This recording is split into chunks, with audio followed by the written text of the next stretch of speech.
Hi, this is Natalie Rydstrom here from SportsBookReviews.com. LA Galaxy host New York City on Sunday for an interconference MLS matchup. Sports writer and regular video contributor Kevin Stott joins us now to preview the match. Now, LA Galaxy have 4 consecutive wins, are at the top of the West and have only lost 1 match at home. How comfortable of a win are we looking at here against a team who are currently 8th in the East? I think this will end up being a comfortable win just because of if you follow the LA Galaxy through the years, I have their coach, Bruce Arena, is the kind of guy that just sort of coasts like a car up until the point that he knows he has to kick it into a higher gear. And he has certainly done that after the a little bit before the All-Star break and afterwards with the LA Galaxy here. They're just on fire now. They've scored 31 goals at home. I think that's the most in the league at home. But I don't think any other team has 10 wins at home. You and I have talked about their road troubles this year, but they won last week on the road. So I think this is a team that should probably roll in this game because they're playing a first-year team that will be short on rest and traveling over 3,000 miles. Well, winners market has LA Galaxy priced pretty low now, 1.45 bet Victor, the draw 4.75 also bet Victor, and then New York City comes in quite high there, 7.5 bet 365.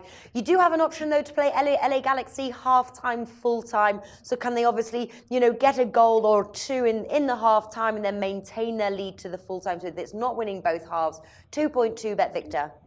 That's a good idea. In this particular game, there's probably going to be a lot of goals. This game is going to, I wrote about it there on the website, but this is going to look like an all-star game. It's going to have the feel of an all-star game. You're going to have guys like Gerrard, Robbie Keane out there, Giassi Zardes, Juninho, all for the Galaxy. You're going to have Lampard, Pirlo, and Villa, and McNamara for New York City, NYCFC. So it's just going to be loaded with scorers out there. I can't see how there won't be at least 4 goals in this game, and it could end up being like just a massive goal-scoring game with all these stars on the field, and then less defense played because it looks like an all-star game. And then you toss in the fact that NYCFC is traveling 3,000 miles. They're only going to be playing on 3 days rest, their second game in 5 days, and it's just conducive to an over, and an over where the home team scores 3 goals or more. Yeah, I totally agree, actually. If you look at sort of their previous record there, they're both scoring goals. LA Galaxy can score, but they can also concede.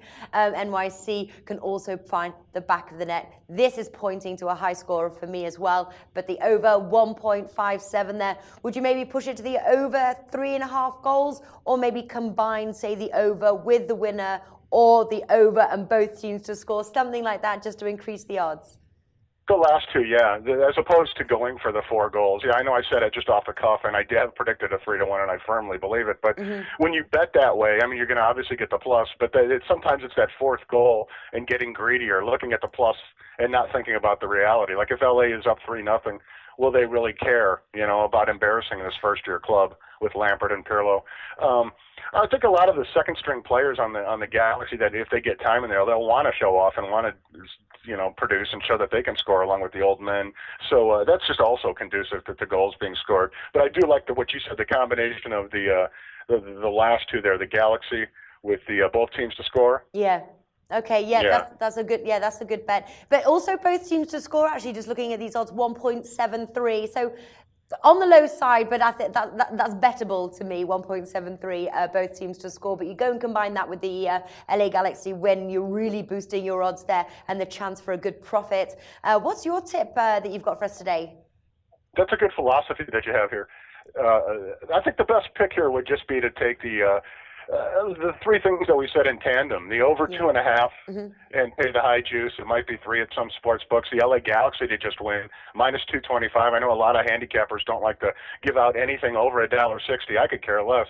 If I think the Galaxy is going to win minus 225, I'm smart enough to know that the readers, the listeners, whoever, the sports gamblers can make up their own mind how they want to use it, if they want to use it. Yeah. We sometimes treat people like babies in this industry and talk down to them when they don't need to be. And then the third thing, Natalie, would be the both teams to score. I think that with Lampard and Pirlo and McNamara and all these guys, New York's going to get a goal, and that's only going to wind up LA. And like I said, they're loaded. I mean, Robbie Keane had 2 goals last week. I could see him getting 2 more this week. And when you think a guy in a game could get 2 goals, and you know that the over/under is 2.5, what does that say about the game itself in betting?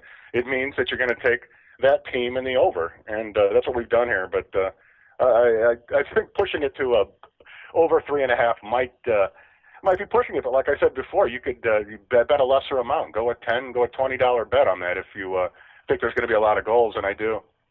All right, wonderful. Kevin Stott, thank you for joining us. Cool. Hey, thanks a lot, Natalie.